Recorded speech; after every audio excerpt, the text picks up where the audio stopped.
next artist is so bad he doesn't even need a name. Y'all know what I'm talking about. He is the king of funk. And if you ever seen him perform, I think the man was just made with a guitar and all the instruments in his hand. He is, to me, our modern day Mozart. And he is a genius of this and times before. But to our surprise, he's not here to perform tonight. Because when he learned of C. Kenneth Johnson and the commitment that he's making to our children, he was so moved that he just had to be a part of this wonderful tribute. Please welcome the artist.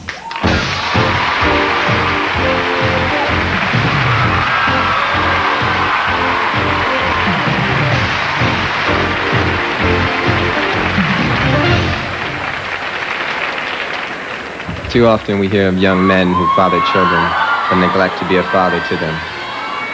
To these men we offer the example of C. Kenneth Johnson. After being shot in the head and beaten with a baseball bat, Johnson's response was not to seek vengeance, but to offer love. Already in his mid-50s, Kenneth Johnson became a single father to any child in his community who needed him.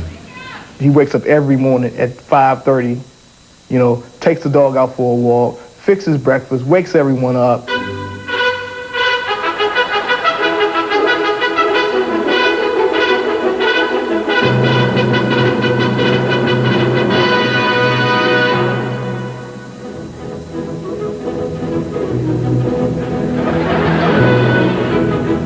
Laundry has to be done. The socks is the bane of this house. 4 million pairs of socks in this house. The kitchen has to be cleaned up. Errands have to be run again for kids. Drives around all day long from this school to that school.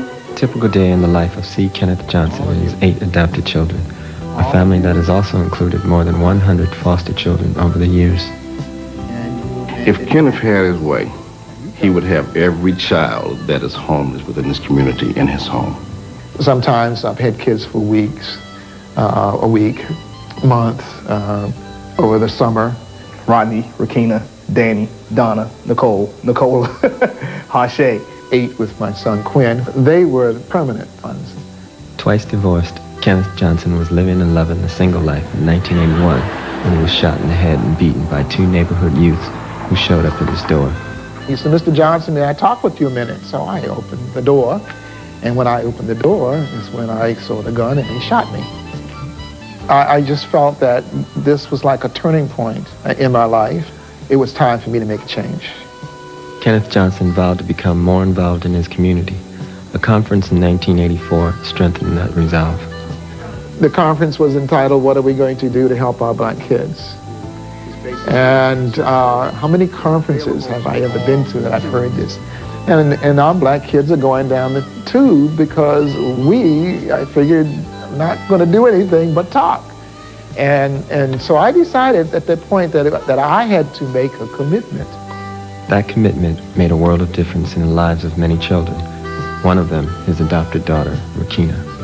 Over a period of months, and I mean months, you could see the progression in a child who came in with either no self-esteem or low self-esteem to that of one, well, my goodness, very confident in herself. And right now she's a college student. And, for many of our children, it's not expected of them to achieve that. Everything he's giving these kids, they will have this for the rest of their life.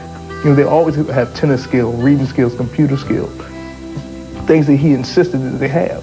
I've been to Zimbabwe and Zambia, Africa, to Moscow and St. Petersburg, Russia. They can look around and they can look at other kids who may not have been adopted, who may have grew up with their birth parents and things like that, but they don't have it. They don't have half the things that you have. I see me growing up in them.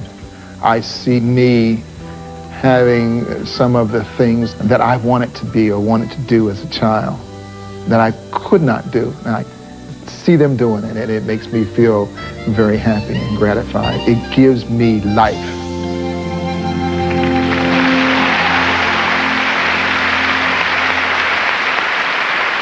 In addition to being a father to his 8 adopted children, C. Kenneth Johnson continues to be a foster parent to any child in need. Remarkably, he does it all on $22,000 a year and several maxed out credit cards. Mr. Johnson, I salute you, and I'm honored to be able to present you with this 1997 Essence Award.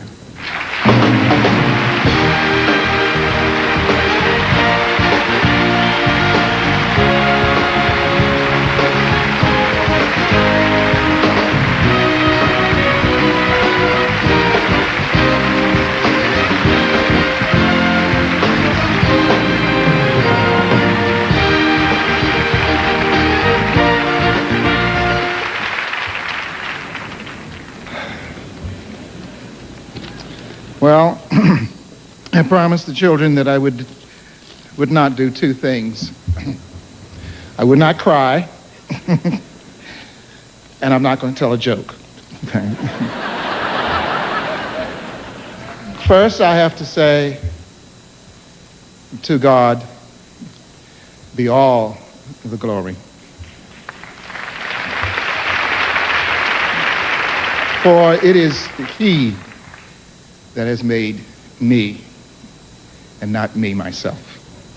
Thank you, Essence, for this award.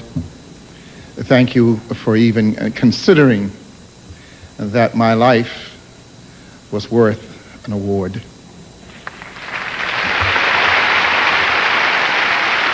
There are so many children that need you and me.